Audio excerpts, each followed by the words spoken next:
नमस्ते दोस्तों, आप सब कैसे हो। आशा करती हूँ आप सब लोग बहुत अच्छे होंगे। मैं एक नाच गीत सुनाने जा रही हूँ। जैसे लगे कमेंट करके जरूर बताना। अच्छा लगे तो लाइक, सब्सक्राइब और शेयर जरूर करना।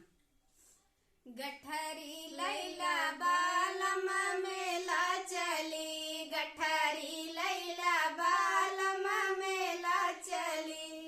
ओहि रे गठरिया माँ पूड़ी का चौड़ी, ओहि रे गठरिया में पूड़ी का चौड़ी। चटनी लैला बालमा चाटत चली, चटनी लैला बालमा चाटत चली। गठरी लैला बालमा मेला चली, गठरी लैला बालमा मेला चली। ओहि रे गठरिया में गंगा जमुनवा, ओहि रे गठरिया में गंगा जमुनवा।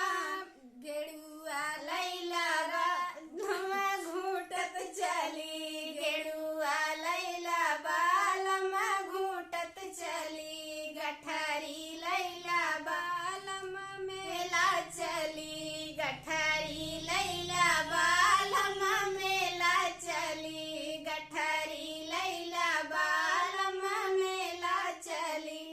ओहि रे गठरिया में खैरा सुपारी, ओहि रे गठरिया में खैरा सुपारी। सुरती लैला बालमा फाकत चली, सुरती लैला बालमा फाकत चली।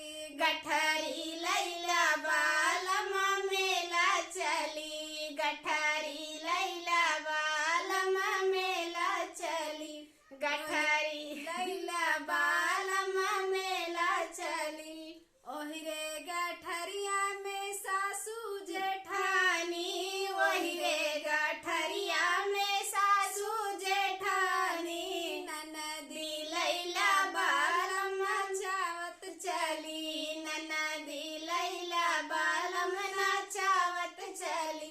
गठरी लैला बालमा मेला चली, गठरी